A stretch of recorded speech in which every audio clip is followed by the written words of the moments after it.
एको वैको हो कुछ हो तो बता देना कि कोई दिक्कत नहीं। चलो, good evening everyone. I am Tanmay Mittal this side, third year computer science student, and I am the operations manager of OT Club, and I am here to take a lecture on strings. So, like many of you think what is strings, it's very easy, but there are a lot of topics which we can cover in strings, like hashing, tries, suffix, iris, suffix, tries. And like it is usually a very neglected topic. People don't find it very interesting because there is a lot of algorithms in it. And it's true, like there is a lot of algorithms, but like once you know them, it's very easy to solve the questions. Me myself didn't know a lot of these algorithms beforehand, and but like when I learned it, they become very useful. And like these algorithms boost the rating of a question very much. So like if you know your algorithm and you implement it easily in your code, like you can easily solve questions of very high level and score very good marks, very good rating in the contest. So we will be covering all these topics here. Let's start with hashing. So given below there are two strings which I want to compare, and like if you compare two integers, you don't worry about the length of the integer, because if an integer is like 10 raised by 18 also, there if an integer is of size 10 by 18, at max it can be stored in 64 bits, and like you ignore the time it takes to compare those strings, because if you compare two numbers of 64 bits, you will iterate from left to right, you will see the first point of difference, and then you can tell which of the string is different. But in numbers, that is only like log n cases, O of log n, which is very small, so we ignore that constant. But in strings, the strings length can be very long, like 10 to the power 5 or even more. So for that, like we can't say how much time it will take. We can't say that the comparison takes place in O of 1. And this is the major problem in strings, that we can't compare two strings in O of 1. Like everywhere the constant of length comes into play, and we would like to reduce that constant everywhere. So for this, we have a solution which we call hash. Now, hash, you don't know, several of you may not know, it's even used in blockchains and other fields, but it's somewhat similar to this. Hash is something it's a function. What the function does is takes an input and produces an output. So it will take an input, a string, and it will give as output an int. So this it usually does it like it can take as much time like O of n or even O of 1 to do this.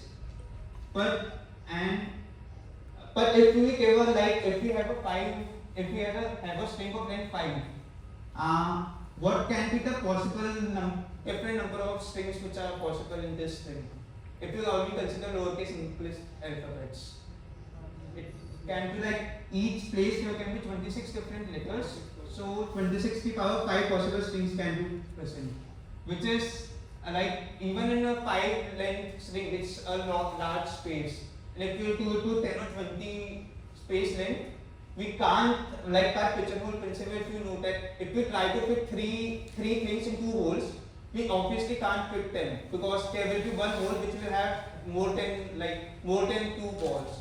So for that, like that is known as pigeonhole principle. There is a very large sample space of strings, and we are trying to fit it into a sample spaces of int. So we can't guarantee that each string will have a unique integer. So for this, the first property of it is that it is a many-to-one function. It maps a string to an integer, and also like what we want is that we want to use this for string comparison. So we don't want that like similar string, like if we just change one character of the string, the hash remains same. If we do that, like it will make a lot of problem for us. So what we want is even a small variation in our string. Even if I change a small character or small power, first change even one letter or rearrange something, it should be invariant to this, and there should be a large change in the hash function. And hash function should, like in a sense, be randomized. That we are not able to predict what is the current from seeing the string. We can't predict the value of integer. These strings are used. This randomized thing is the main. It's a what blockchain is all based upon, that on seeing an integer we can't determine what the string is, and on seeing a string we can't easily we can't find another string which will give the same integer.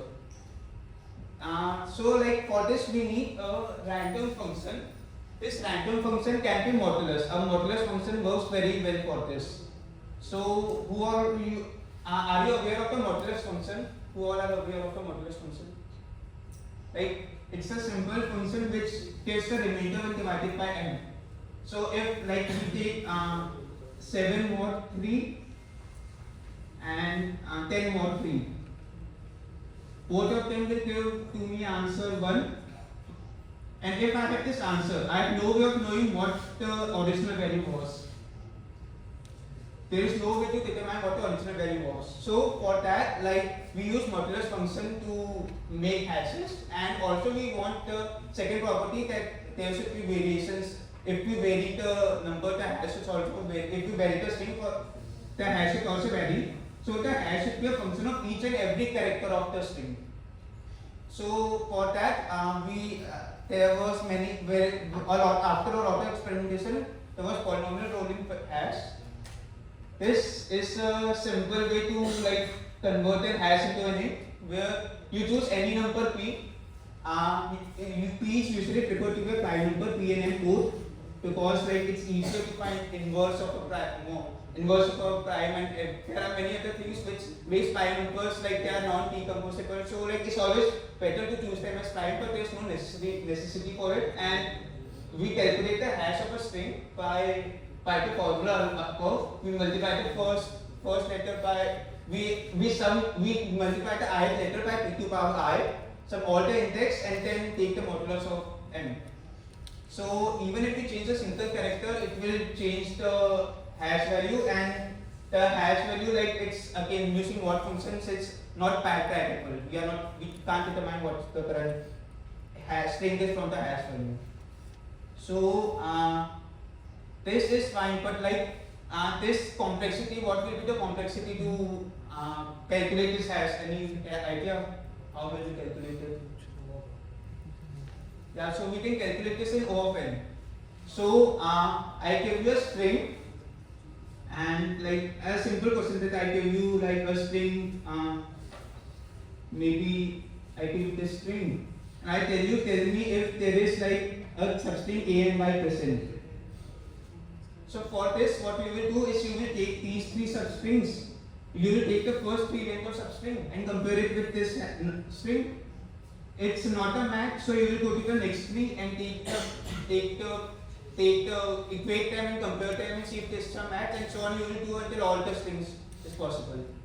So if we want to do something like this, what would be the complexity of this? If this is of size n and this is of size m, we would need to compute n minus m hashes for each of these three length strings. There will be n minus n such substrings, and for each of them we will need to compute n number of hashes. We will take m complexity to compute the hash value. Then we will have to equate them, and then like it will take a like as a CP person, we hate quadratics, like these things, so we hate quadratics a lot. Like every time we see a quadratic multiplication of two things, we won't want to reduce it. So like there's a better way to do this. What we want is, given a string, we are easily able to calculate multiple hashes of its, like given us index substring s of I to j, from I to j index, we should be able to calculate this hash value in like very reasonable time. So, and we have multiple such queries, so the total time of each query should be less.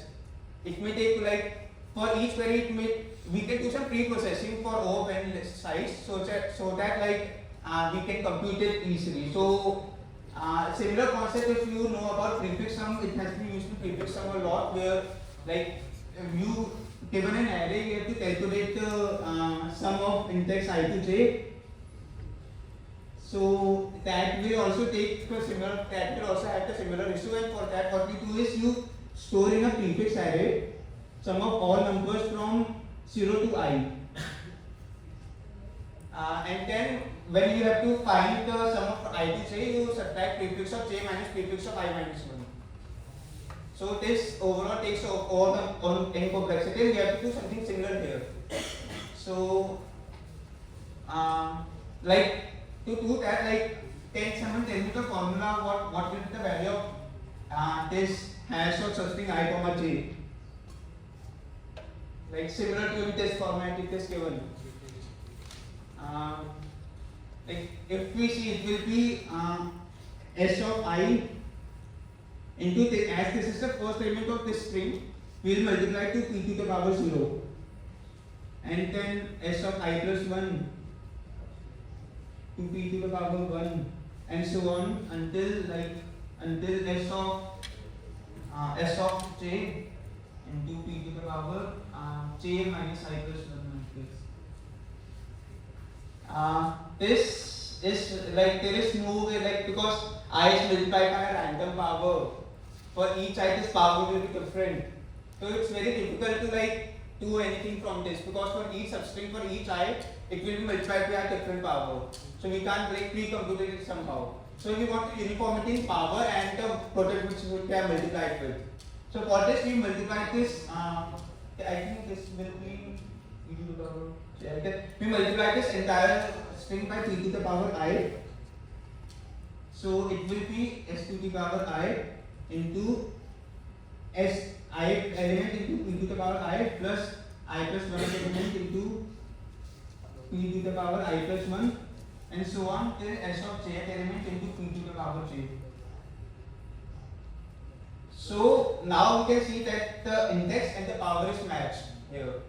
So what we can do is store this somehow. We can store for each index s to the power I into p to the power I, and what we want is this value summed over a range. So for this value we can take a prefix sum, and for any given range we can use the similar concept to calculate the hash in a particular range. So let me show you with an example. Like hash of s to j will be the kth element multiplied with the p to the power k minus I. So we multiply by p to the power I to maintain a uniformity in the powers, and this can be written as hash of so this result can be calculated. If you add like s of I to the power minus 1 into p to the power I minus 1, and the previous all the parameters, if we add that here, this will actually become the hash of 0 to j.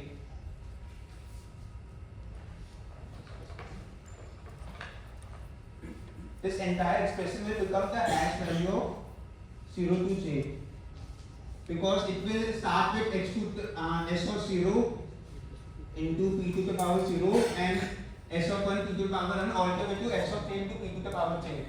So this will become hash of 0 to j, and the term which we added, extra term which we added, this is again from starting from 0, the power, the index into power till I minus 1. So this term will be s of I hash of 0 to I minus 1, which we added here, so we have to subtract it back. So hash of 0 to I minus 1.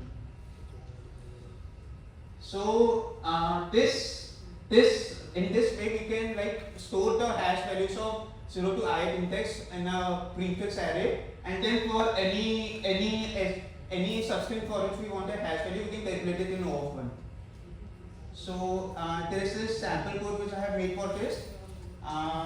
This is a very template code. You can use it anywhere in the code. You can just store this code in your any text editor or whatever supply base code you use, and you can easily implement hash in any context in like 2 to 3 minutes. So this does the same thing. There is a p power matrix which also stores the power of. Let me show this code in my sublime code also.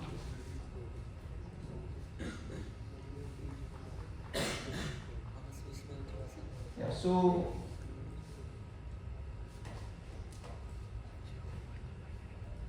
Yeah. So this is the same code. I will try to upload this in a private and send it to you. So like the p power matrix will store the powers of p to the power I, so that we don't have to compute it every time we want it. So it's better to store it so that we don't have to compute it every time. And also the hash value will be like the prefix array.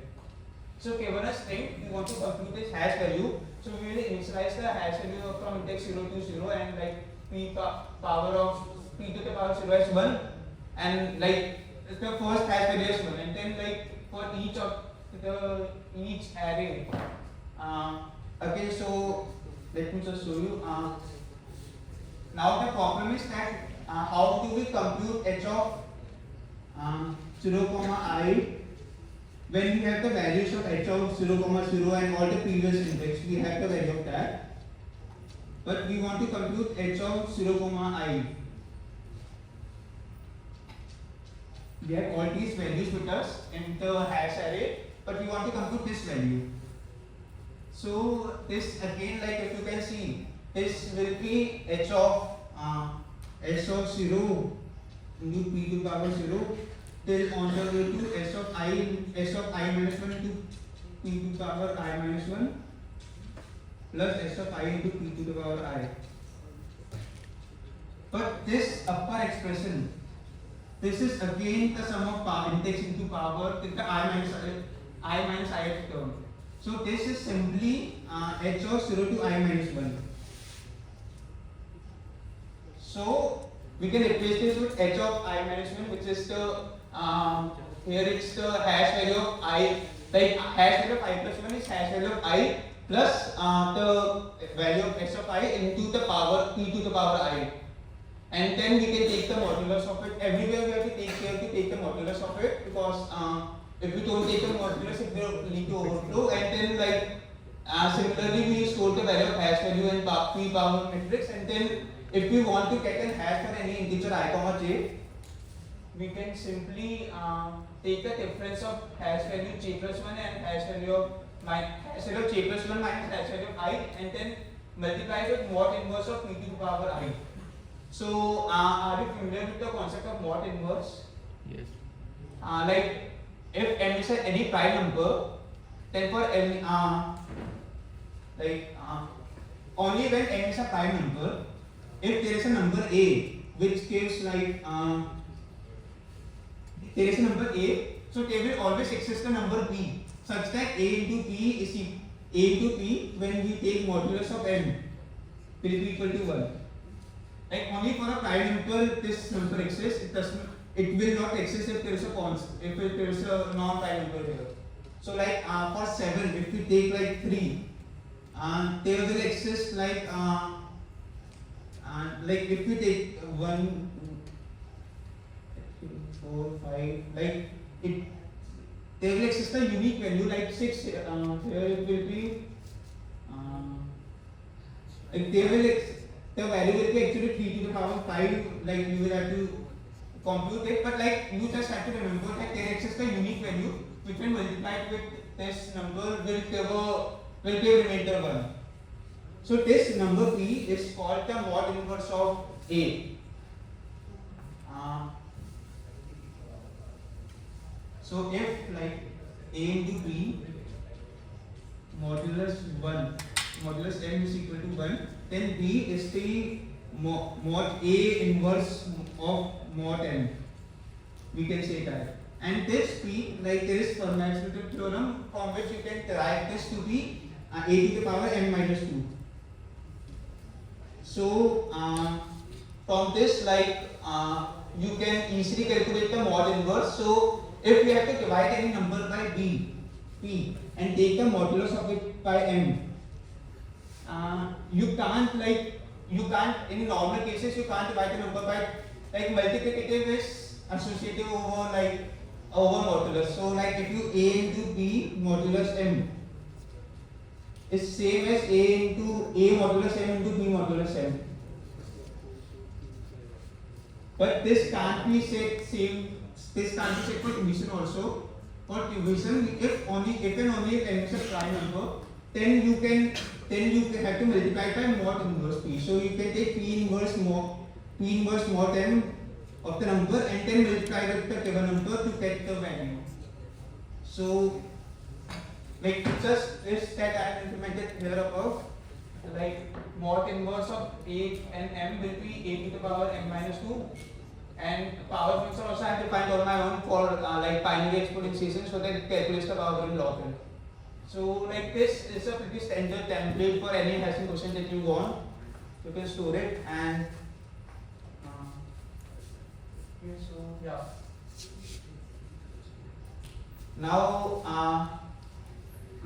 the main problem with this hashing function is it's a many-to-one function.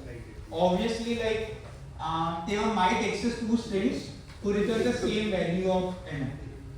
So if that happens, we will call it a collision. And like this happens a lot in code courses, like we try to submit a solution of hashing, but it does not work.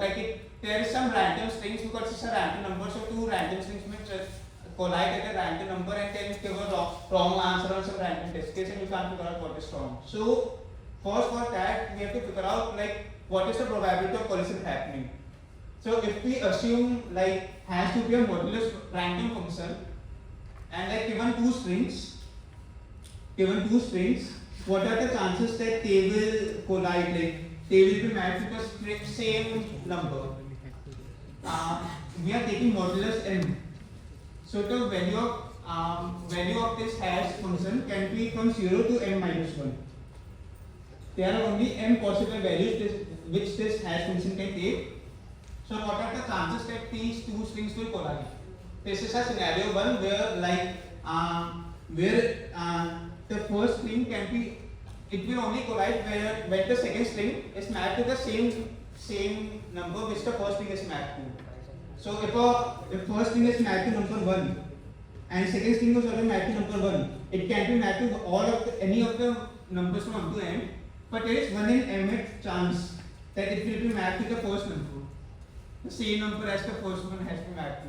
So for that the probability of collision will be, I call it P, it will be 1 by m.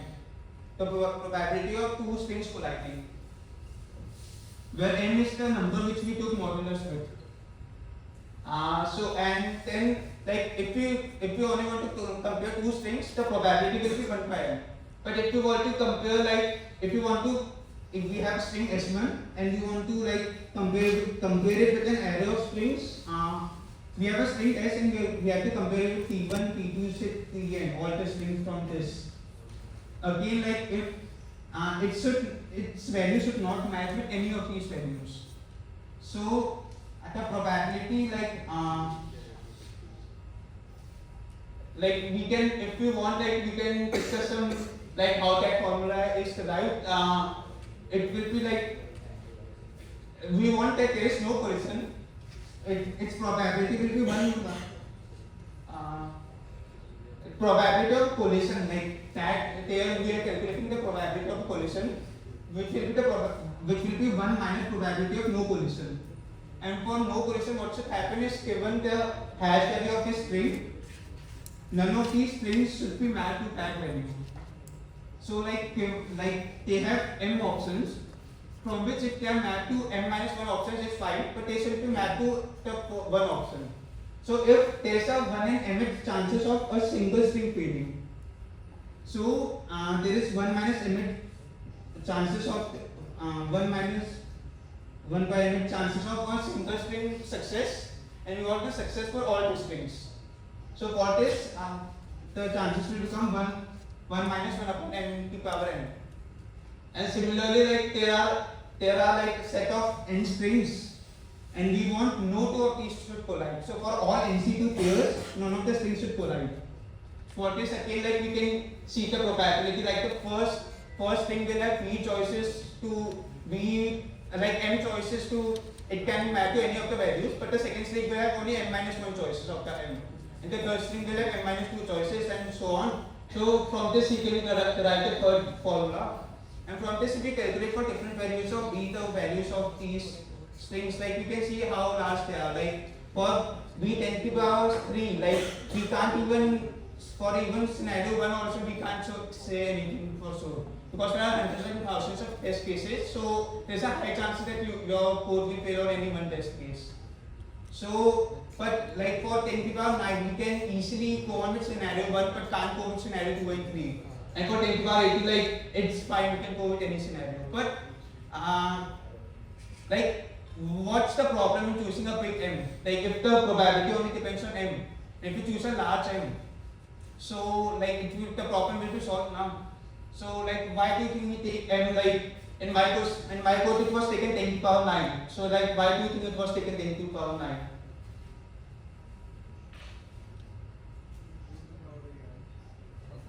Because yeah, like if you multiply two numbers, they should overflow with each other. So if m is 10 to the power 9 and you multiply two numbers of order m, they will become 10 to the power 18 and they won't overflow. For that, like our m is constrained to be maximum of 10 to the power 9 in most cases. So if m is 10 to the power 9, so like it's the second scenario, the third scenario which is happening, like so it's sometimes very problematic to use this as function. So is there any way we can reduce this, we can improve this 10 to the power 9 thing, or like we can't increase the memory anyhow, but what can we do if someone can think of anything? I will like give you an idea, like we know that the square of a small number, if we square a number which is less than 1, it reduces even more. So think of something in that, like we have a small probability and is there some way to reduce the probability even more? So like it's very difficult to think it on yourself, for yourself, but what we can do is take a pair of hashes. So like we take a prime number p1 and another number p2, and for each string we calculate two hashes. One will be with value p1 and one will be value p2. So it will be a hash will be a pair of h1 comma h2. So now for a string to be equal, if we will consider a string to be equal only when both h1 and h2 are equal, and probability of h1 being equal was 1 by m, probability of h2 being equal was 1 by m. So probability of both of them being equal will be 1 by m square. And like as I said, 1 by m is a very small number, squaring it will reduce it even more. So just by doubling the memory space, we reduce the probability by many folds. So this makes hashing a very viable option in coding context and databases, and so this is a very useful feature which you can use to reduce number of collisions. So with this, like let's just do some easy problems of hashing. One is this problem.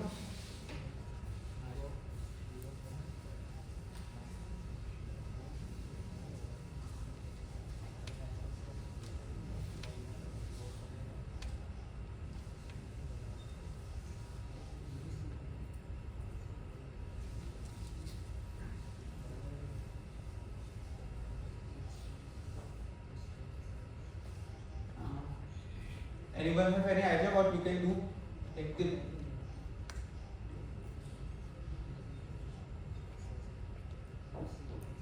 What we can like think about this, like given a string A, B, C, a string of n length, there can be n minus 2 such possible strings. What will be these strings? We first remove these two characters, so it will be ABC. Yeah, and then like if you remove these two characters, it will be ABC again. If you remove this, then it will be AAC. If you remove these two, it will be AAA. So like for n strings, there can be n minus 2 possible strings which we can get by removing two consecutive elements. But we want to compare these n minus 2 strings by themselves, and we want to make sure that like again, like comparison we can't do directly because that will increase a lot, complexity will increase a lot. So for that, like we have to somehow generate hash for all these n minus 2 values. So to proceed with such a problem, it's like it's better to like write on a pen or paper what will be the value of a given string. Like there are n minus 2 strings. A string is a n length string. If I remove a letter from like ith index and I plus 1th index, so the new string I plus 1, if I remove it, the new string will become s of 0, s of 1 to s of I minus 1, and then two characters will be skipped and will become s of I plus 2 and so on to s of n. Now this is a new string and we want to calculate its hash value to compare it. So what will be its hash value? It will be P0 S2 S0 plus P1 S1 plus so on, and it will be like P to power I minus 1 S of I minus 1. but this I plus 2 value of the original string is the ith value of this new string. So this will be multiplied by 2 to the power I into s of I plus 2. And all this difference of 2 will be maintained in all the values ahead of it, like s of n into p power n minus 2. Now again I said that there should be a uniformity in the index and the power. There is a uniformity in this part where both are equal. There is also a uniformity in this part where the difference is 2. So what we can do is we can divide this second part by p square and then add them both. So like for this, like we can easily, like there are many ways to solve this. You can either subtract the value of the two metal elements and then add all these separately, but even this will work like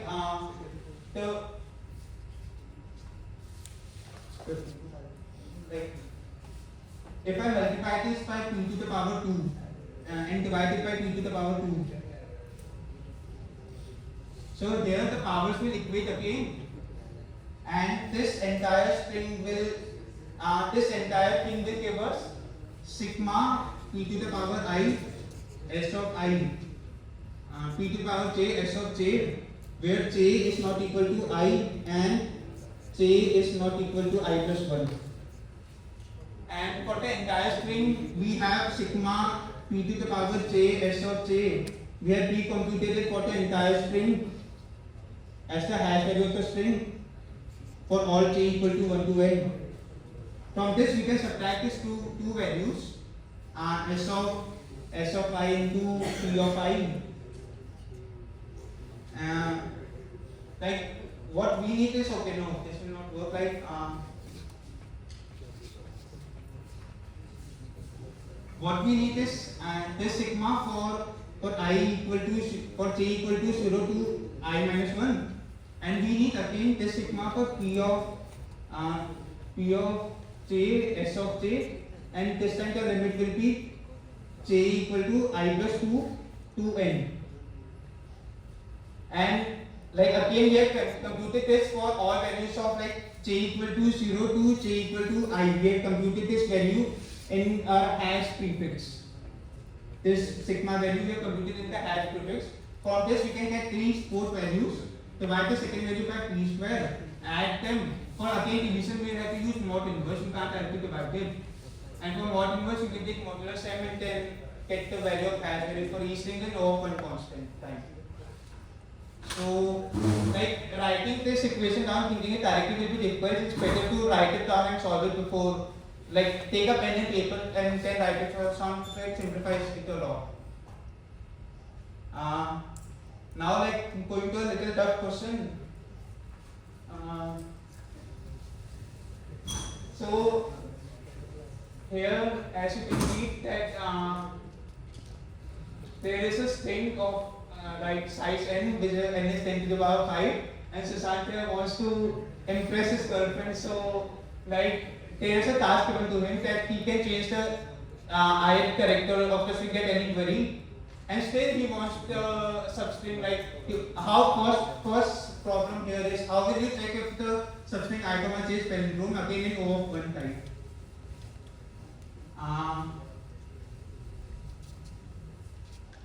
This is again like an issue because for like palindrome, what is the condition of palindrome? That any string s should be equal to s reverse, which is again string comparison, which is again risky. So what we want is to compare their hash values, hash of s and hash of string reverse. But how do we calculate the value of their hash? So for find like pre-computing the value, you want this, like you will have to check it everywhere. Like even for solving the query of I comma j, you will have to calculate this hash of string for any substring I comma j. Hash of string. So you can pre-compute like O of n. In O of n, you can pre-compute the values of hashes for this string. But what about s reverse? How do you calculate the hash value of any substring I comma j for s reverse? It's like if you try to write some expression for it like p to the power 0 into s of j, like, and p to the power 1 of s of j minus 1, and so on, like, this will become very complicated to derive directly from this value. Yeah, so for, yes, as you said, right, for S reverse also, we can compute a separate hash value for it, separate hash array for this. So you have two hash array, one for S and one for S reverse, and for computing this, we can easily get the substring hash in O1 and compute it for each of these values. But like, the first part will be a little tough if someone of you is not experienced. Like, if you haven't attended yesterday's lecture, because yesterday's lecture I thought that you will all come, but many of you didn't come because of US and other stuff. So like, it's somewhat based on that, how will you do the first part. It's fine, like, if you don't know that much about it, but what we want is our hash array somewhat a prefix array, and we want to update a single element in array so that the prefix value updates itself. So we want to update, one point updation we want to do, and for this the best method is segmentary. And as discussed yesterday, like, I won't repeat it again, but like, this is the point of hash, like, it can come anywhere. It can be implemented with binary search, or it can be implemented with like segmentary. It's a concept which is built upon by which is added on with other concepts, and they're made into a good problem. So like, this is a good problem. If you try, you can write the code for segmentary and try how you will update it, but I won't discuss it that much. And there is another question.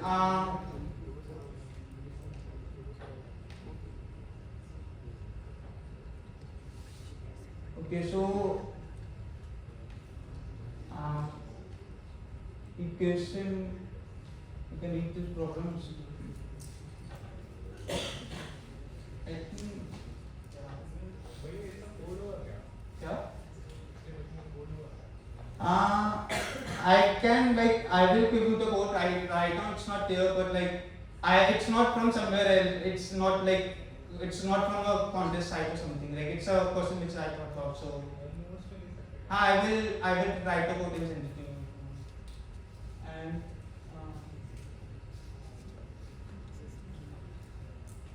again, I guess if this is yeah. So this is again another good problem. This is a very nice problem. Like, it is somewhat similar to the previous problem where we have to find the number of palindromic subsequences, and so number of palindromic subsequences, any substring of a string s of I, j, which is a palindrome. So as we discussed right now, we could easily like check if a particular substring is palindrome or not in O of 1 by like reversing the string, taking its hash value, compare. But there will be n square such substrings, and how will you compute n square for n square such values? How will you compute that? And even if you compute that, like, you will have to display it and you have to show all the substrings. How will you show all the substrings with n is 10 to the power 5? Like, even just computing the substrings is not sufficient. You also need to like display the substrings. If I tell you want to display the substrings such that the reader can identify all the substrings which he wants. But there is n square possible substrings. Like, if there's a simple string A, there will be n square such possible strings here. So it will be very difficult to like store and display all of them. So how will we do that? That is the biggest problem. Like, for this, what we use the concept is that this is a palindrome. A palindrome, if I, j is a palindrome. So I plus 1 to j minus 1 at substring will also be a palindrome. Because if this is a palindrome, then this is also a palindrome, and this is also a palindrome. So what you need to do is, instead of just storing like from, if you take this A, it can have like this itself is a palindrome. It's 2 adjacent elements are also a palindrome and 3 adjacent elements are also a palindrome. We have to store this value 3 times. Instead of them, we can just store a number 3 with it. We can store a number 3 with it, which shows that, or like it's better to, 3. We can store a number 3 with it, which shows that there are 3 palindromes which start on the ith index, which center element is the ith index, and there are 3 palindromes which exist in such a case. So for that we can store for all elements. Like this has 1 and 2 such palindromes. So we can store 2 here, 2, and this will also be 1, 1. So at least the representation part in OOP we have done. These n square palindrome strings, which would have been difficult to represent it separately, we have grouped together similar substrings, and so like palindrome I will be the maximum and the palindrome. It has to be maximum and whose index with the ith index is center. So again, like once we know this, how can we find this maximum length of palindrome? Anyone have any idea? Okay, yeah. So I think it animation it came earlier, but yeah, we can do binary search for a given index. For this index, we can binary search on the maximum length, like from n to 0. We can binary search in the range n to 0 and find out that if this sequence is a binary, like it's a monotonic sequence. Like if 3 is a palindrome, if there exists a palindrome of length 3, there will exist a palindrome of length 2, 1 and 0. Like there will exist a palindrome of length 3, 2, 1 and 0. But there won't exist a palindrome of length 4 and above values. So if we see the graph of it, it would be something like this, like here and then here. Palindrome exists for these values, it doesn't exist for this value. And this is a monotonic graph. Monotonic is its direction doesn't change. Like if it's decreasing, it keeps decreasing. If it's increasing, it keeps increasing. So here, for any monotonic function, the first thing that should come in mind is binary search. You can, like, for an entire range, we can search. There are n values, so we can search like we can search at the middle point. If we have reached this peak, then the answer will lie on the left hand, or else it will lie on the right hand. So in each step we will reduce the search space by half, and so in log n time we can find the correct answer here. So like there are 2 important concepts that's been used here, and again for checking this whether a particular number is palindrome or not. Like if there exists a palindrome of size 5, then again I have to use hashing for it. For palindrome of size 5 to exist, like s of I minus 5 to s of I plus 5 has to be a palindrome. For that checking, we will have to use hashing. So this function, this question is hashed. Like first we have to memorize like this is kind of thinking where you have to store the result.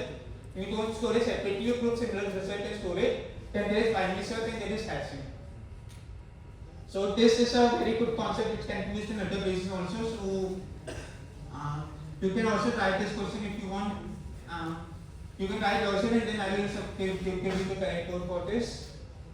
If we have a 3-length palindrome ABA, then how will we have a 2-length palindrome from it? What?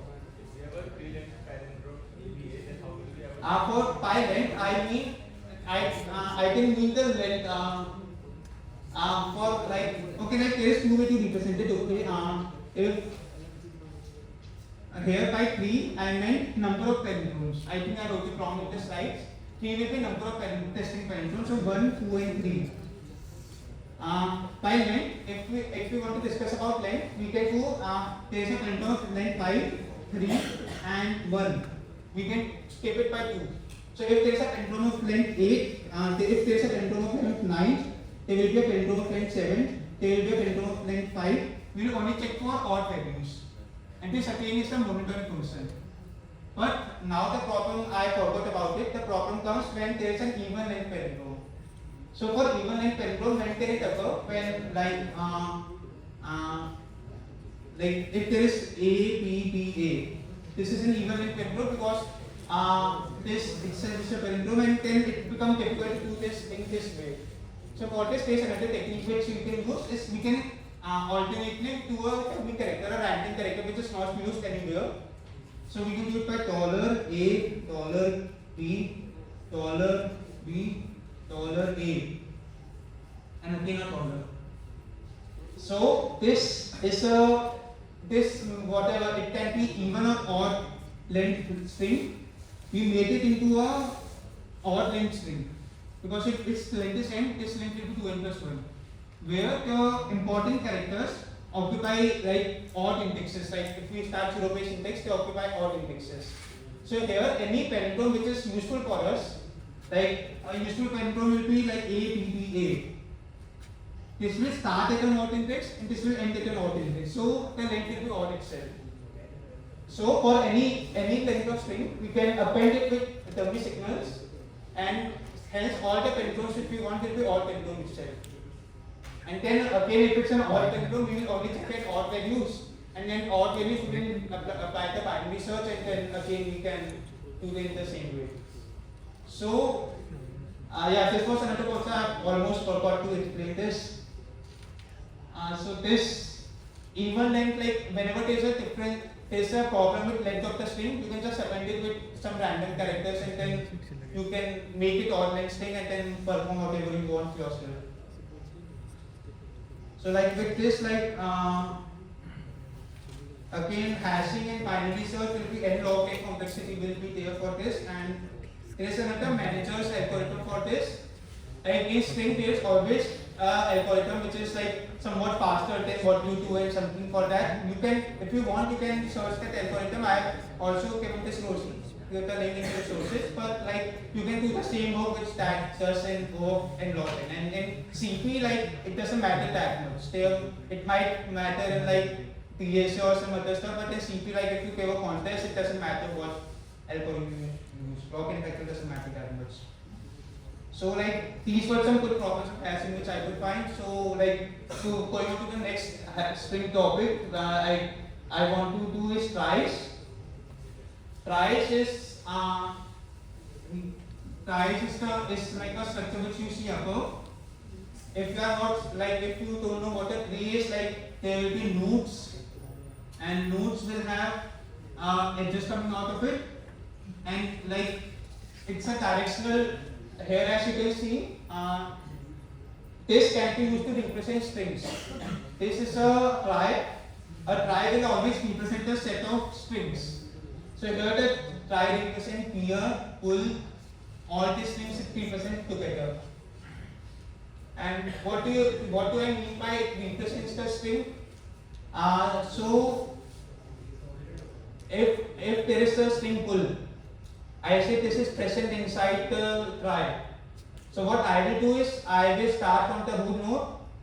The first character of pull is P. I will go to the edge which is labeled P, and I will go to the next node which is the BH node. And from here the next character is U, so I will go to the UH node. Then L, I will go L, and again I will go L, and I will reach the final leaf node.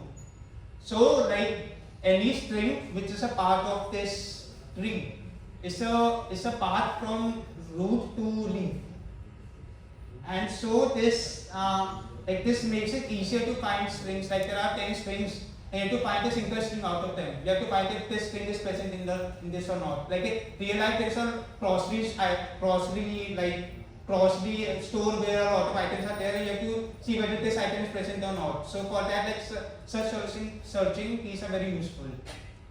And this is very easy to implement, and like it seems very difficult, but it's super easy to implement. Like I have given again, like I have the code for this. Yeah, I guess this code is fine. So like this node that we represented here, a struct, if you don't know, like struct is used to represent a set of data. So I have a struct which will represent my node. The node will store the edges coming out of it, all the edges. As there are like for the edges, I have used a map of int from a node for the edges. Node star is a pointer to the next node. So it will give the memory address of the next node, and int will be like which if this is the like A I have represented by 0. So like at the 0th index, my node corresponding to a 8 letter will be stored, and so on. So for each node, I have stored for which edge which node is stored. And if I want to go to like if I want to reach this node, I will, and this is like string P, I will go to the 8th edge of this. From this I got the memory location of this. I will access this memory location and get the Pth node of this. So in this way we have created a tree structure, and mainly we need like two functions in this node. We want to see if there exists an edge of the given number, like if a letter exists as an edge of it or not. So for this, like a map has a function count which tells us whether this character A or B or whatever it is exists in the map or not. If it does not exist, it returns false, else it gives true. And if we want to insert a new edge into the node, we can simply add that into the edges array. Edge of C minus A is equal to new node. We will create a new node in that, and then we will join these two, and we will return the value of the node given. This is our node structure and basic functionality of a node. And if we go on to the trie structure, a trie is what, a collection of nodes, but we can't store the entire collection. We will just store the root of a head of the node, and when whatever we want, we will access the root of the node. So there are two important functions. If there is a string, like currently there is an empty string here, empty node here. When the tree is initialized, there is nothing here. It's actually called a trie. I am mispronouncing it, but yeah, when the trie is initialized, there is nothing here. If I want this trie to include the string like full, what I will do is I will go to the root node. I will see if this first letter exists or not. This exists. If it doesn't exist, so I will put it into the edge, add this, and then I will go to the next. I will add this new node here, which will be the Pth node. And again, I will continue this process with this node. So I have maintained the current node by current variable. So I will move the current to this node and then continue the process here. I will again check if U exists or not, and then so on I can maintain the entire trie for this. So an insertion of string can be done in O of length of the string. And to check if a string exists is a similar thing. I will start with the root node and check if the current character of the string is it present as an edge of the node or not. If it's not present, I will return false. If it's present, I will go to that node and then continue my process again. So both of these queries are O of size of the string. So it's like it's very easy to implement. You can again keep this as a template. Like there is a very easy question which I have given for this. Given n strings of length S1 and S2, we have to find the longest common prefix of each string. So what I mean by the longest common prefix is these are all the name of people in my batch. They all have the first 3 letters common. So I have to return 3. Like the first how many letters are common. So again, like I think we can again do it by binary search and hashing somewhat, but like that will again be like complicated. Like why do we have to rely on probabilistic thing when there is a deterministic thing there? So this can easily, and we can see even the constraints that sum of length of all the strings is 10 to the power 6. So this is an indication that they want us to iterate through all the strings in somehow and make some structure out of this. So for this, what we can do is maintain the trie for this. So the trie will first, like it will have my names, it will be this will be A and so on. In the second character, it will add like then it will add, so it will go to T to A. It will check T exists in the string already. So it will go here, it will again go here, and then from here it will branch up to another letter because there exists a string of length M, a there exists a node M, but there doesn't exist a node A. So it will create another node A and then add again here A and Y. And so on, it can create for all nodes, like it can create V and it can create from here A N U and all that it can create itself. and like so on it we create, but what we want is the common prefix of them. So what do you mean by common prefix? If there exists any single string which does not matches the length of the string, like if there would have existed a string like TAS something. So what we would have done is TA and insertion we would have found here, and we would have inserted S here, and we would have found that S is not valid string here, so we would have found that the longest prefix is A here. So what we want to do is, from this structure that we created, we want to find the highest step where there is at max one child, like there is only one path from there to the room. As soon as this will have multiple children, we'll start this path. So like this can appear to stored, like we will go to the root and we can maintain a count of number of children, and if there are multiple children we can just break there and return the character in that mode. So from try like this question become very easy, and from the same functions which are given there you can implement this question easily.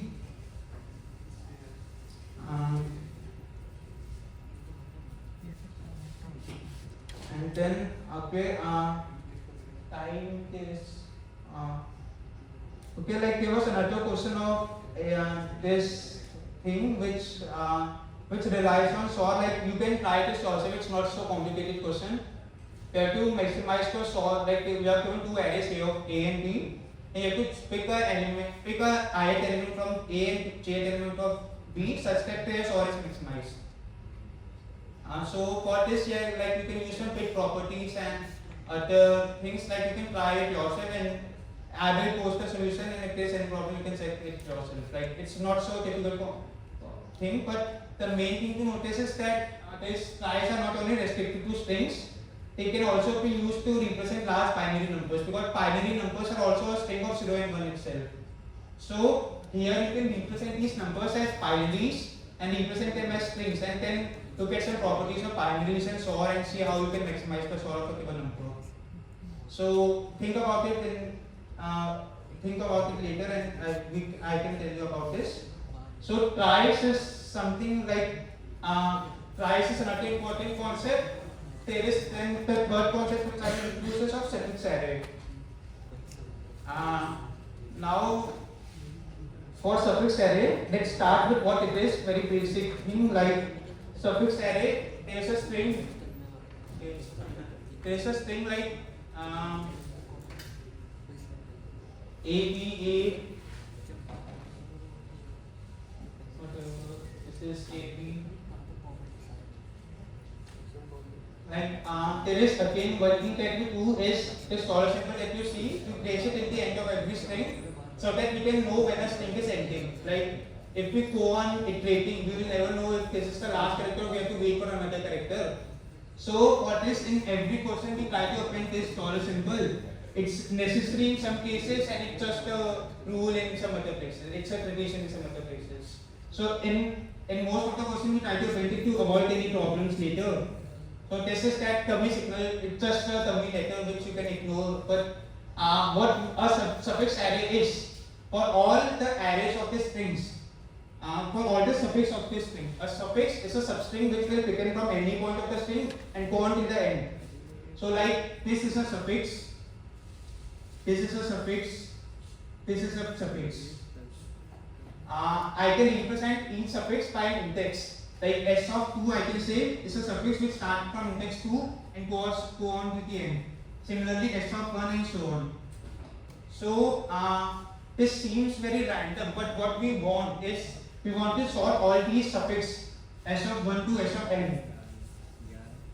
S of 1 to S of n, we want to sort all of them and then maintain in which sorted order they are. Like here this dollar symbol, like what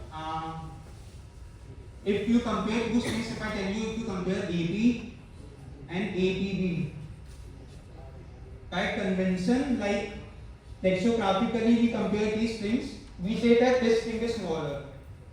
But how do we tell computer that nothing is smaller than B? So for that we use the dollar symbol, and the dollar symbol is of lower precedence than alter letters A to Z. So when we compare taller than P, we can determine that taller is less than P, so this thing is smaller than this. So so for that, the taller suffix is the first suffix which came, followed by the second suffix will be of all these suffixes. The smallest suffix will start with taller, then go to the next largest element A. So there can be AB or A taller. So A taller is the smallest, so the next suffix will be A taller. Then again, and there can be AA also.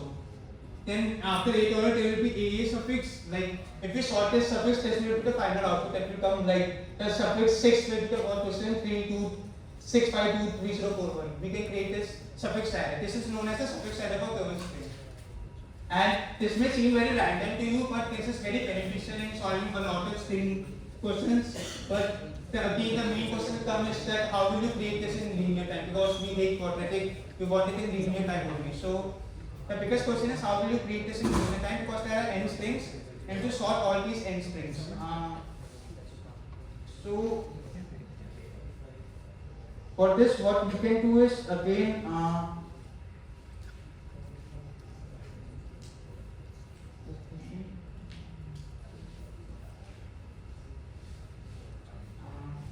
Okay, we can create this structure.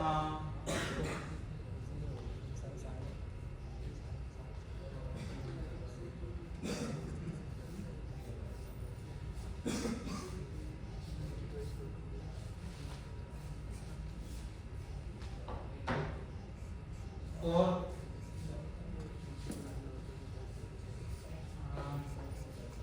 what you can do is to sort it. You can use an algorithm called radic sort, where like the complexity. Okay, like for radic sort, what you can do is it will reduce the complexity of not pi. And what we want is to we have a list of suffixes, and we have to sort all of them. So what we will do is we will sort them by, if you don't know about radic sort, I can start with an example like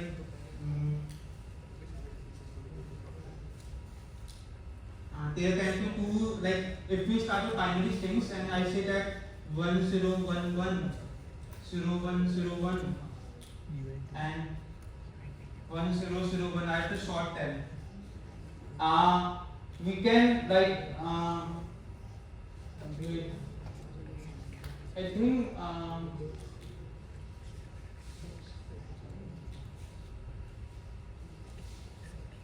okay, so for that, like we don't need to use radic sort, we can use any type of sorting algorithm.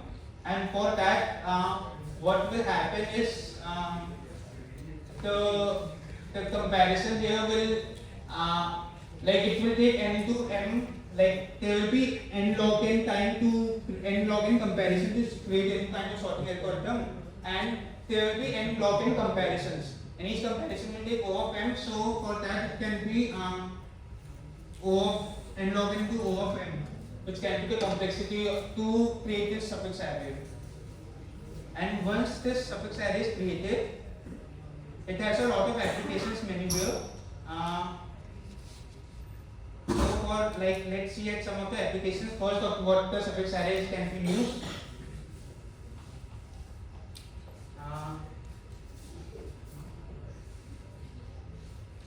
So there is a question that you have to find the lexicography smallest cyclic shift of a string. So like given a string A, B, C, D, and like A, C, what do you mean by lexicographically smallest cyclic shift? Is that if you shift it by one, by shifting means you move the first element into the last. You can again get this at string A, B, C, D, A, C, and with this, like you can take n such strings, and we have to return from all these n strings which will be the lexicograpically smallest string. So you can see how you can think about how you can do that. It will somehow involve this suffix array only. You can think about how you can try to do this in suffix array.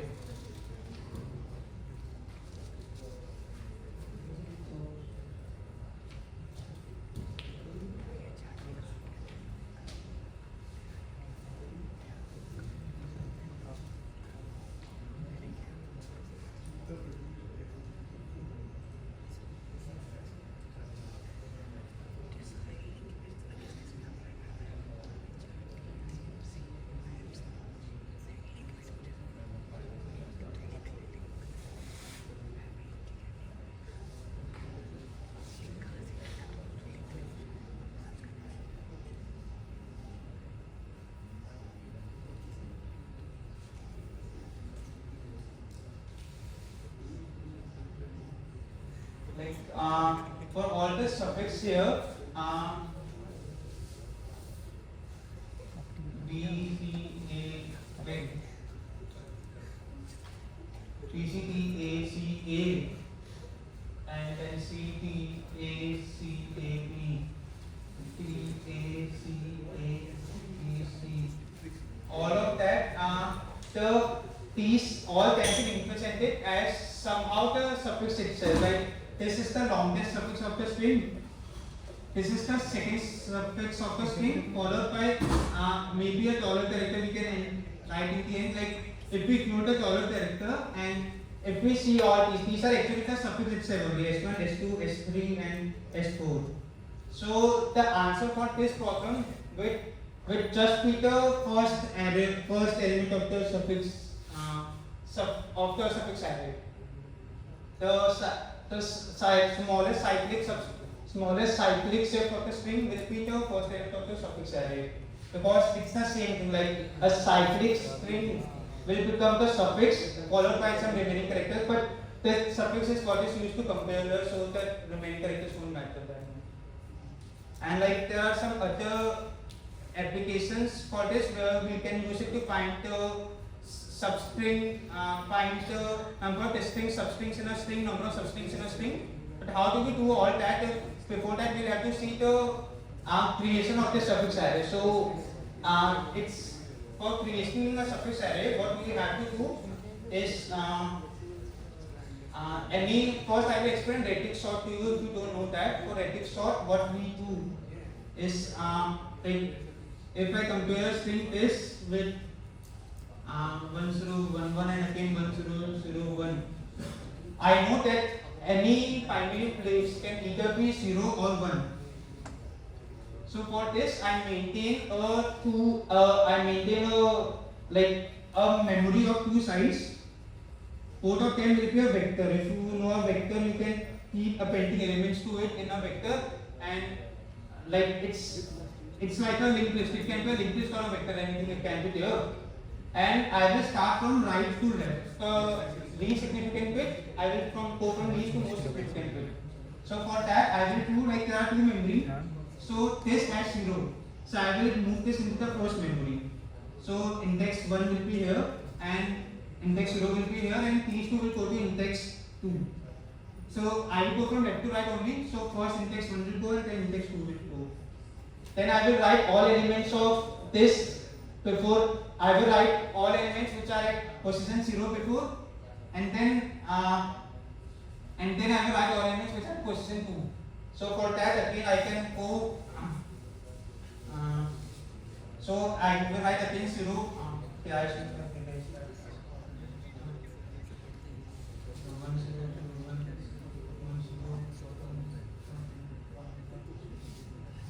like what I want to do is I will sort these strings from left to right based on their position at the index. I will start from this index, then go to this index, then go to this index, and finally I will sort it by this index. So the final sorting will be done by the last index itself. But given two strings which will have the same last index. those will be sorted by the second last index, because when I sort by this the higher index, I won't change the order of the elements which are sorted in the higher index. So what I will do is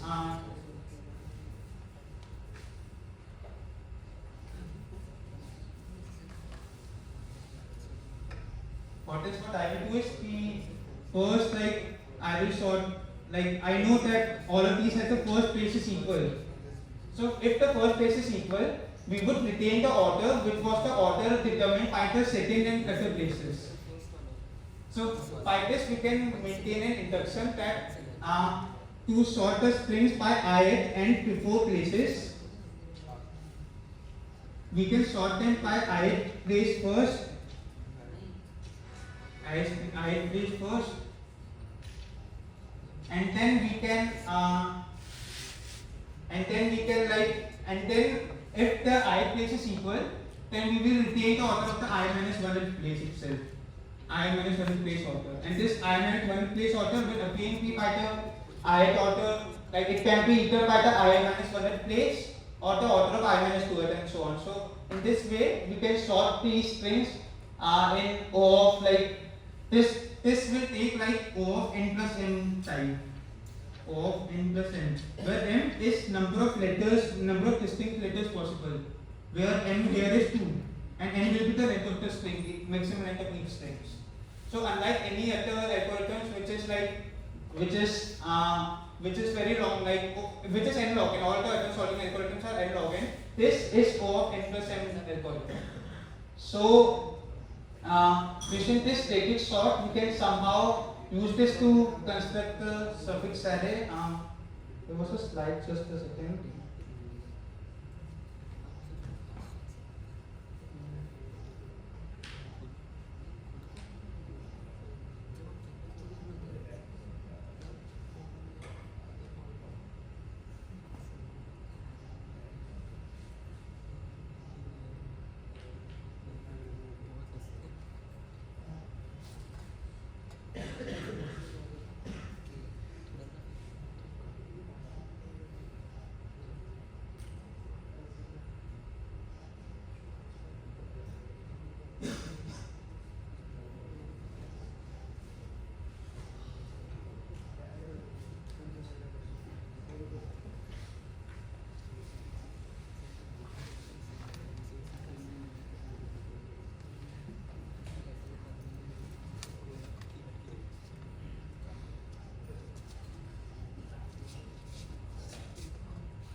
So there was a slide, but it's missing. I am not able to find this here. But this similar concept we can use by, like, this iteration which we use here. Here, if we try to use the similar thing in sorting our strings, we can see that it can still give errors, like for a set of strings, each of length n, and we have to sort them. Again, like, its complexity will be O of this into, the complexity for sorting this was O of n plus m, where n is the length of n is the total length of the array, and each string will have length m, and there are two possibilities of positions which are possible here. So the complexity of static sort is n plus v into m. Like, for each digit we will take the entire array and sort it in O of v complexity. So this is the time complexity for static sort. If we try to apply a similar thing in our suffix arrays, where there are n strings, each of size n, and each can have 26 distinct possibilities. So again, the complexity for this will be n plus 26 into n, which is again n square. So we don't want that. So we have to optimize this even further. So how we can do that is like it's similar to what we do in binary search, in binary exponentiation. So like what we do,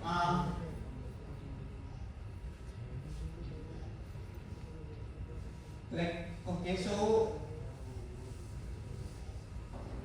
when we can't, like if we want to compute the power of if you want to compare the power of 5, like some number to the power of 5, what you do is pre-compute the powers of 2. Because it's very easy to compute the powers of 2, what you do is a to the power 1, a to the power 2 you calculate, which will be a to the power 1 into a to the power 1. To calculate a to the power 4, which will be a to the power 2 into a to the power 2, which will be a to the power 4. Okay, and then a to the power 8, like if it's a bigger number, you can do like if it's 20 or something, you can do it a to the power 16. This for a given power p, you can calculate it in log n, like log n times you can calculate the highest power there. And this 20 can be represented as some of these numbers, like 20 can be represented as 4 plus 16. So what I need to do is just take these two values and sum them together to get the number in log n times.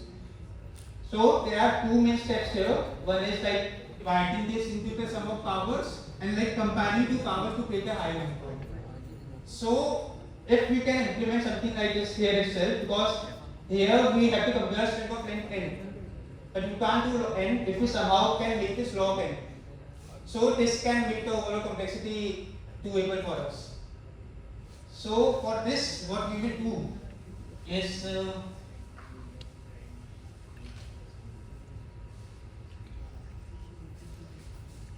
we can main step was combining there. The combining there was very easy. That given an 8 power 4, we can compute 8 power 8 by multiplying both of them together. Here what I am proposing is we want to compare. I am proposing a similar algorithm for comparing. So what I want is comparing of 2 to the power k length strings. When I know the result for comparing of 2 to the power k minus 1 length strings. So from this result, I want this result. Let me take the other way.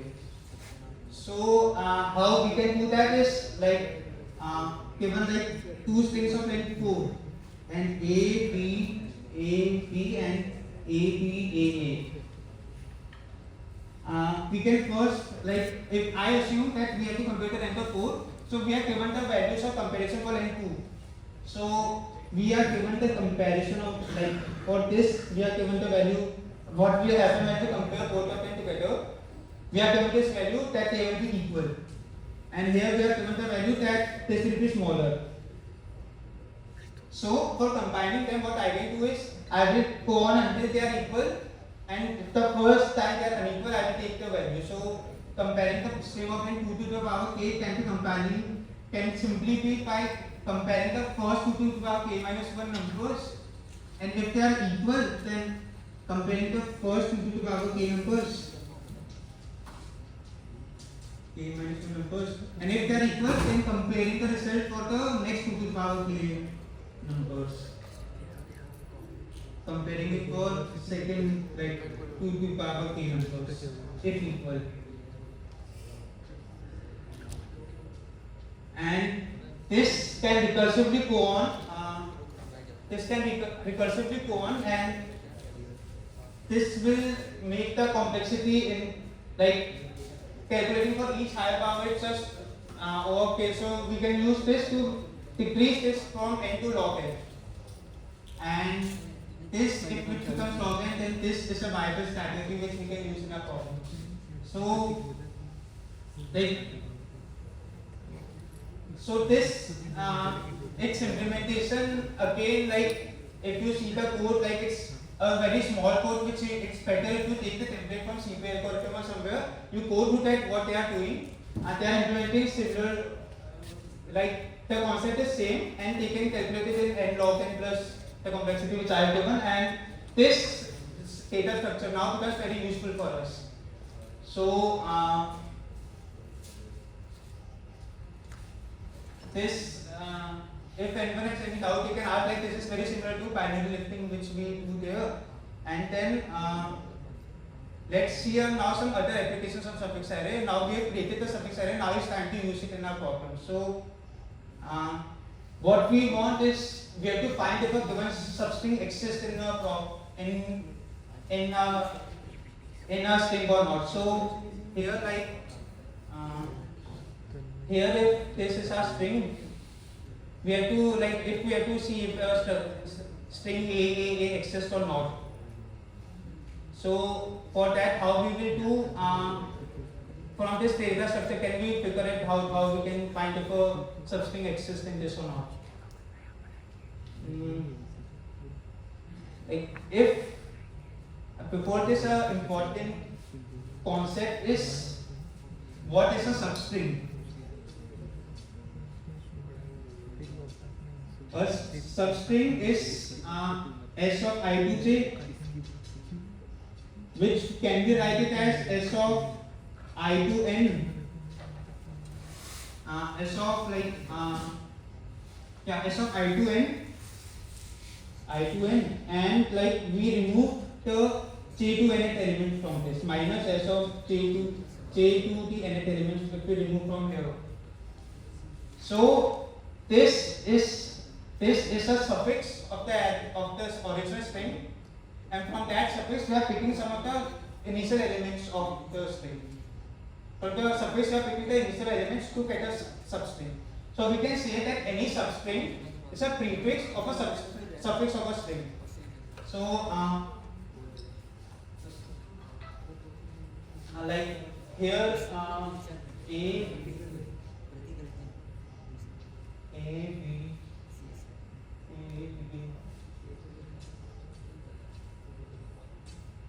So here this string AA, if I say it's a substring, so I can say that of the suffix AA, and this substring is a prefix of this suffix. So any substring is a prefix of any one suffix of a string. So now we have the sorted orders of all these strings. What I want to do is maybe I want to search a string AAA here, if this exists here or not. For this, what we can do is we can apply a concept similar to binary search. So like if a string AAA would have exist, I will check the middle element. The middle element has strings ABA, like prefix it has ABA $. And if I compare this with AAA itself, so like AAA is smaller. So any suffix which will begin with AAA will have to lie before it. It cannot lie after it, because this is the sorted order of suffix. So any suffix which will have AA will lie before it. So the answer will lie in this range. Again, I can go to the middle element and check AAA. This is bigger than this. So the answer will lie below this. In this way, I can reduce the search space in half and apply binary search here to find if a given substring exists in this. This like I'm 3 in a try data structure, we can only see if a prefix exists in a string or not. The question which we gave. Here given prefix if it exists in a string or not. But here we can do any substring and find whether it exists in a string or not in complexity like n log n types complexity. So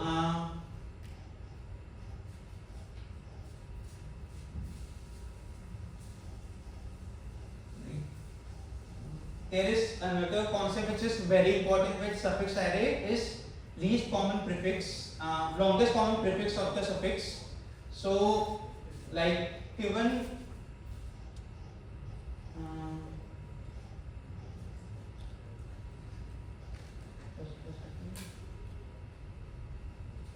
so this was the given string that had $, $8,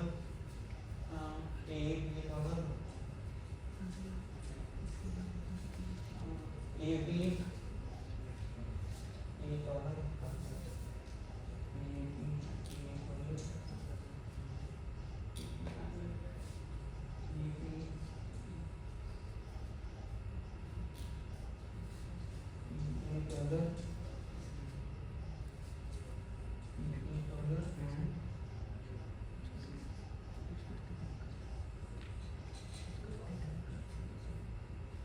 Yeah, so I have given this suffix array.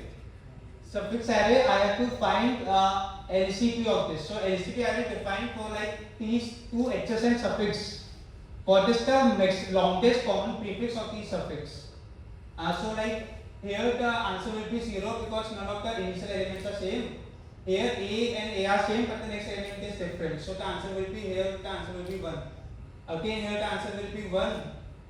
Here the answer will be 3. And here the answer will be 0, and here again the answer will be 2.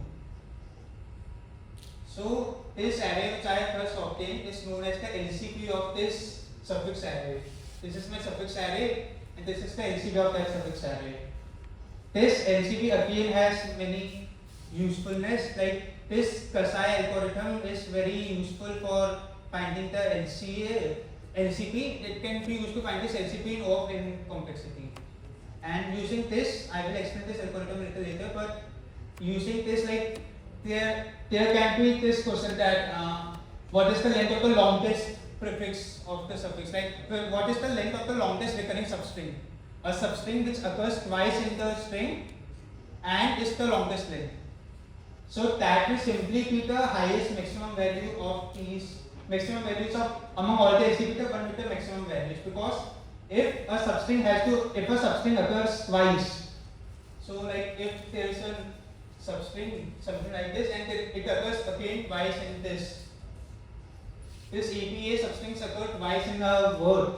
So in this suffix array, it will be present in this suffix array itself and this suffix array itself. And since the first three places of the suffix array is same, when we will sort them, it is a guarantee that they will be next to each other. Because if there is any other element, like if it's a C and if there is another string which is in between them, it's in sorted order, so it will also have to begin with A, B, C itself. So any string which, and so this is a condition that if there is any common string, if there is any common substring between, if there is any common substring, then it will be adjacent to each other here. So for this we can then find the longest recurring substring as the longest length of this LCP. So here like the length is here the answer was 0. So the here answer will be 3 because APA is the longest common substring here. So given an array, we can easily in O of n find the length of the longest recurring substring. This is again a very general solution, but the problem is how do you get this LCP array? So this again is the original string here was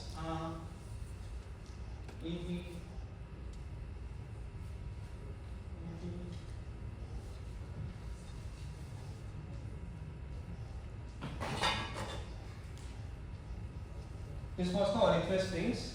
So like this is suffix 0, suffix 1, suffix 2, suffix 3, 4, 5 and 6.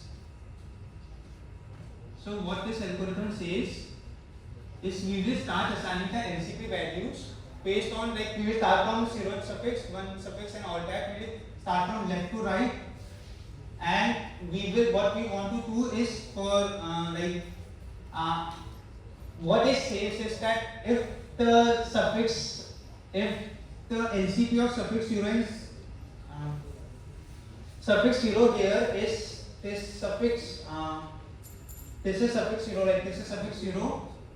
The original suffix array was this was 6, 5, 2, 3, 0, 4, 1. So this is the suffix array where we calculate its LCP with the previous one. So we will calculate the LCP of these two. It will be 3. The LCP will be 3 here. So what this algorithm claims is that if we find the LCP of S0 and the one with the rank before S0, like sorted before S0, and similarly if we do it for S1 and the one with rank of S0 minus 1, whose rank will be S0 minus 1. Okay, like if we go to S1, S1 will be this one, and we calculate the one with the just before this. So LCP of 1 and 4. So what this says is that this value for S1 will be greater than or equal to S0 minus 1. So this is very easy to understand. Like it is saying that the S0 was A, B, A, and something, and we are saying its LCP is 3. That means that three values are somewhere present in the string somewhere.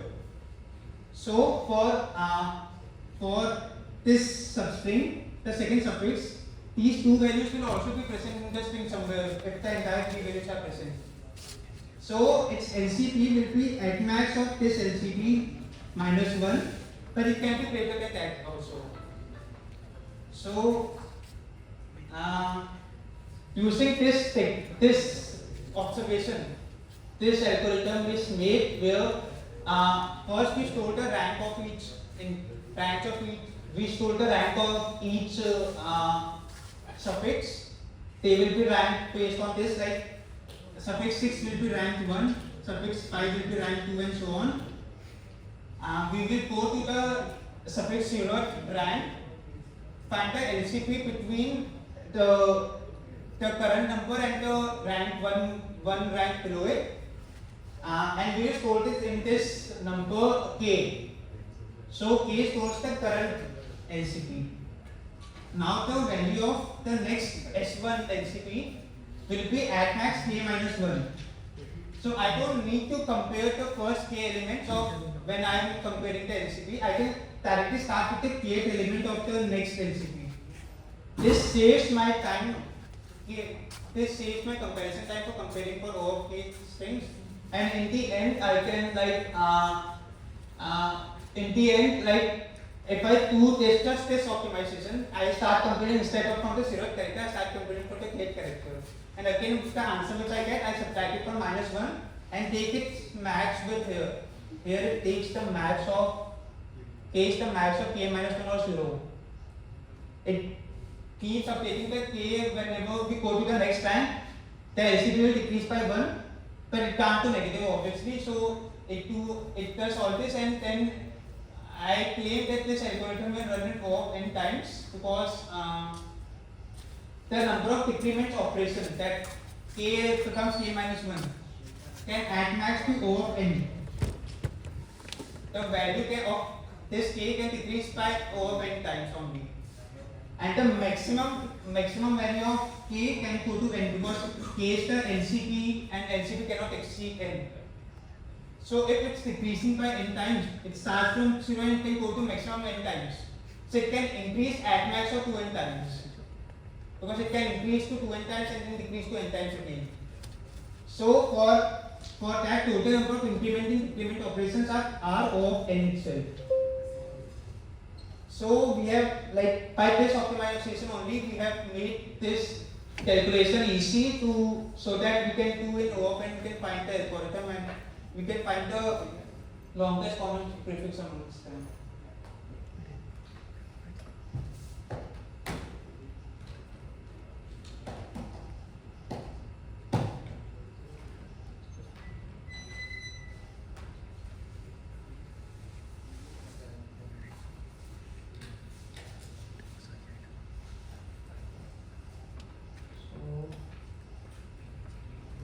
Using this again, so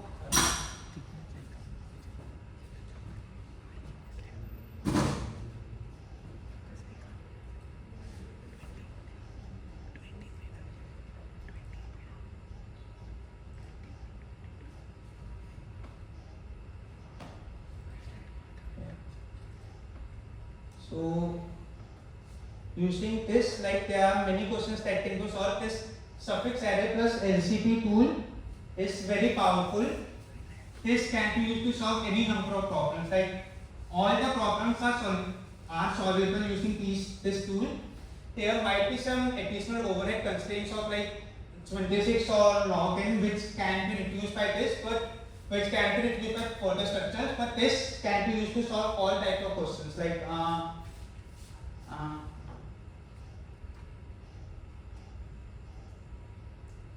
number of distinct substrings of if I now tell you to, if I give you a question to find the number of distinct substrings of a string, that given a string, I take all its substrings and find how many of them are distinct.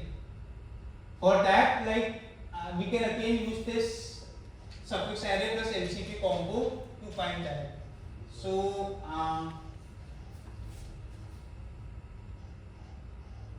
here if I can write the LCP itself, LCP will be 0. LCP is 0, 1, 1, 2, 2. Like this is the LCP of this, and now like now if I want to tell the number of distinct substrings in it, so for 1 unit substrings there is either A or B. For 2 length there is all A, B, A, B, A, or like, but there is no PP, so only 3 substrings are there, A, B, and B, A. Similarly for 3 length and 4 length and all that, and I have to get the total count of the number. How many distinct substrings are possible? So for this, if like this suffix array, any substring which will start like at the ith position,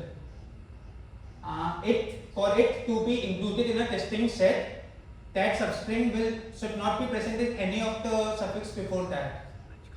So if I say that S of I comma j is unique, like it's not been counted right now, then from all the suffix before this, like S of I comma j will be the, if I take an example AAB, this AAB is the, for S2 string, for this string, the substring is the prefix of this suffix. Like I said, any substring is a prefix of a suffix of an string. So like AAP is the prefix of the second string. So if this AAP has occurred anywhere before this, we will not count this as a distinct substring. And how do we know that it has occurred before this? If this same substring has occurred somewhere else in the string, then like this is AAB. Again I say somewhere AAB has occurred somewhere.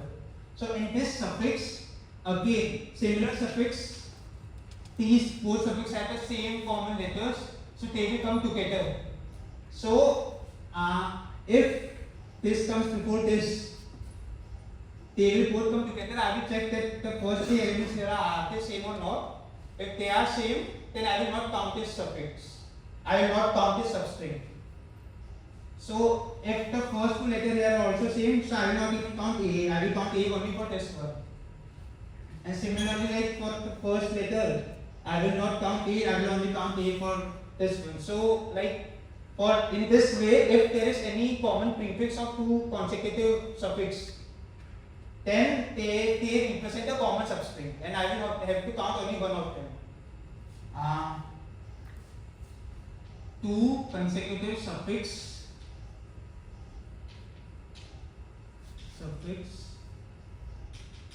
of suffix array when they have a common prefix.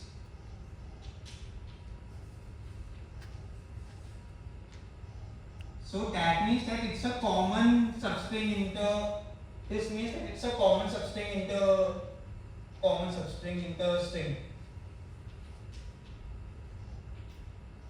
And whenever this happens, we increment the LCA by 1.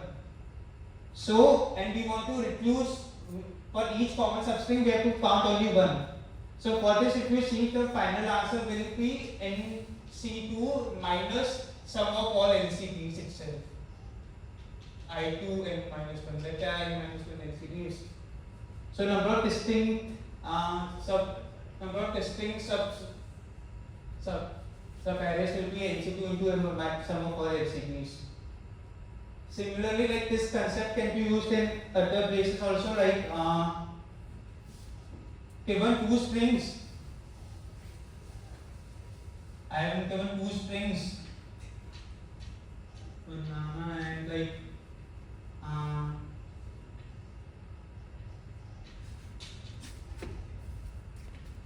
something like this, and I have to find the longest common substring among them. So what again, I have to find the common substring. Common substring, what I have to do, a common substring will be a prefix of two consecutive elements of suffix array. So what I can do is combine both of them together. I can add the random character in middle and then add the second string. I can create a suffix array of this string, create an LCP of this, and if there is a common substring among them, then there will exist two consecutive suffix arrays will have that string of take an example n is common. So in this suffix will be n a as n a and the other suffix n a n i a.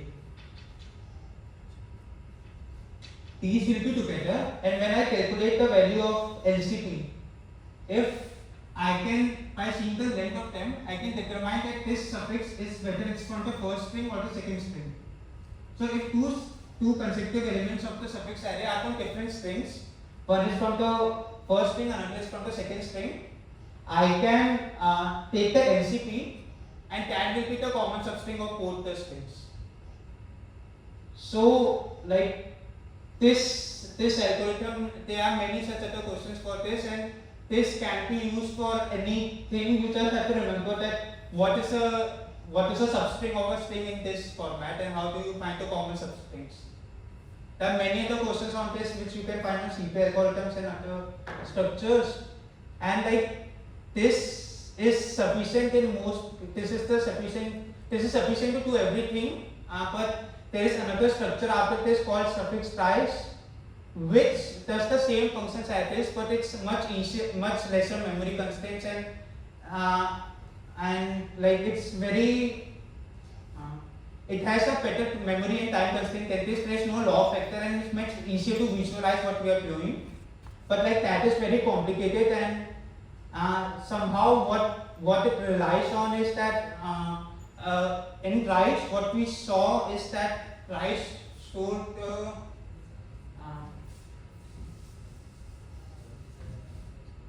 a try stores a set of strings,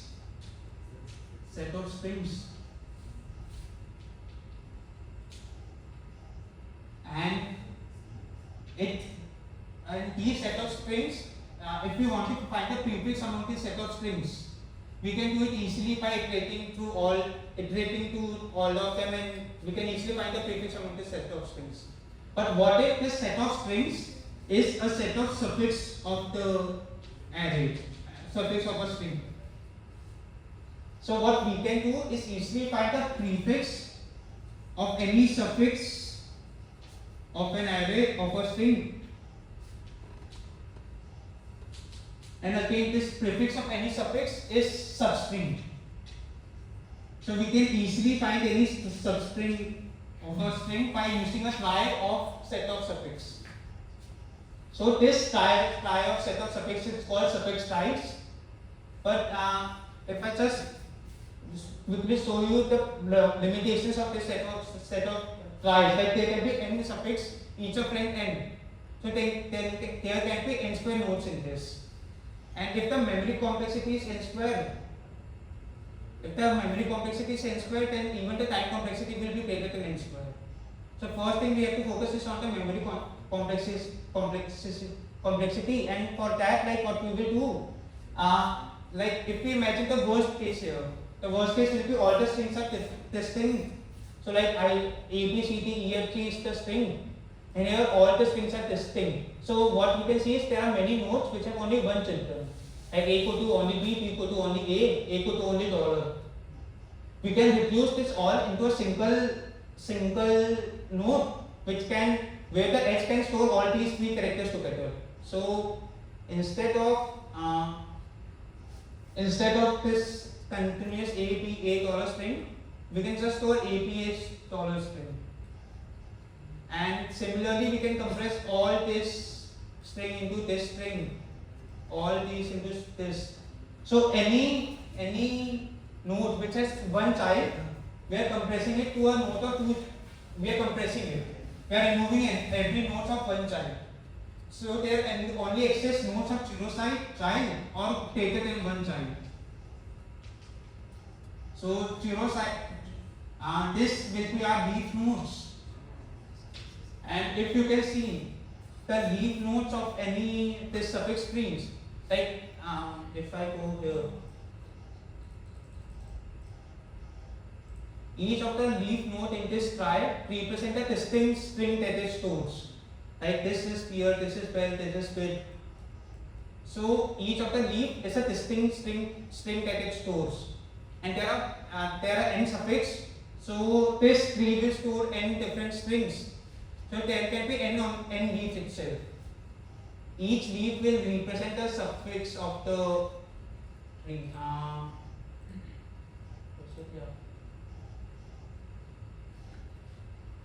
Each of these leaves represent a suffix of the tree, and there are n leaves. And again, as there are each node has greater than one child. So this is similar to a binary tree, but even better than that, because binary tree is limited to only 2, it can have 3 or even more. So in binary tree, if there are n leaves, then there can be n minus 1 internal nodes. So this is a property of binary tree. So here also if there are n leaves, then there can be even less than n minus 1 nodes. And so there can be like at max 2 of n nodes in the entire trie. So this makes the nodes count to O of n. But the problem still remains that the edges, those are not of a constant length. Those are now storing a sequence or subset of string. So each edge can be O of n, and so it again becomes O of n square complexity. But for each edge stores a substring. So we don't need to store the entire substring. We can just store the start and the end index of it. So each, instead of just like it stores A dollar, we can just store here it stores the starting index and the length of the string. So from starting from 0 length 1 string, starting from 1 length 2 strings. So each edge has now become constant time also. So everything is now even number of nodes is constant. So number of edges is O of n, and the memory space is O of n complexity. So this is very easy to visualize. Like if we want to subset any substring of the string, will simply be a path from root to any of these node here, and we can easily do substring matching, and all the things which we take in the suffix array we can easily do in the suffix tree. And there is like many applications of suffix trees. We can do pattern matching. Like there is a question where you can do like how many times a given string occurs, like how many times a given string bisect occurs. So for that, what we can do is that any string, any substring which will be of bisect, which will begin with bisect, will like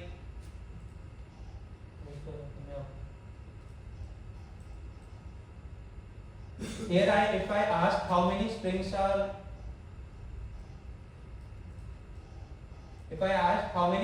beginning with character A, so we can say that this suffix, this is A, this is A dollar, and this is A. All these suffix begins with letter A. So we can say that there are four substrings here which begins with letter A.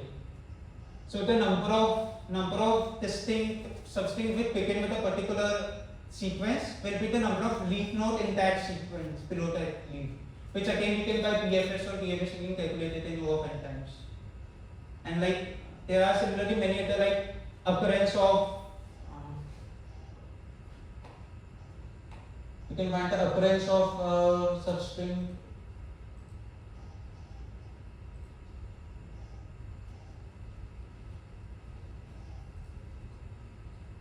But like what I want to show you is how both of these are equivalent. Like given a suffix 3, if we want to like if we want to get a suffix array from the suffix 3, so if you see some pattern, if we do the DFS of that suffix 3 with going to the h with the smallest value first. So if we go to the HA first and again we go to APA, so we get 2. Then like we first go to dollar sign, so we get 6. Then we go to A and we get dollar, so we get 5. Then we like if we do the DFS, okay. From there, I first go to the dollar signature to get my first substring 6. Then the second largest edge is A. So from A, I again go to dollar to get 5. Then I go to the second largest edge, which will be APA. So I get 2. And so on. I can get like if I go do the DFS on this in sorted order, I can get the suffix array. And similarly, like from the suffix array to suffix array, we can build the suffix tree using suffix array itself, which is like again, it's a little complicated to understand. This code I have given in the lecture, but it's very complicated to understand. But what it says is that again, each suffix represents a node each suffix represents a leaf in the suffix tree. So given a suffix array, this is my suffix array. Each suffix array will represent a node in the suffix tree, and the value of their LCP will be the depth of their least common ancestor. So this you can think of how this happens is you can think that LCP is what is the starting element which they have in common. So the starting element is the path from root to this given node. The length of the depth of this string depth of this will be the length that they have in common.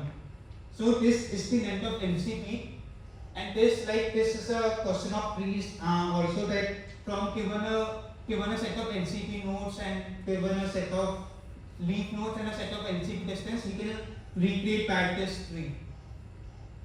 So like both of these are equivalent, but many questions are much better to visualize using this, and there is another algorithm to create suffix tree, which is known as the Buchanan algorithm. Buchanan's algorithms, which is again very complicated. You can just use the template for that. Like it's no need to remember all that, but it is again used to create a suffix tree. So there can be another way to proceed, that you create a suffix tree from that algorithm, and then you find the DFS to get the suffix array.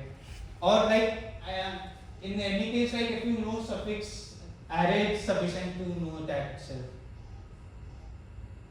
And like that's it. There is nothing else. There are some like references, some practice problems and other things.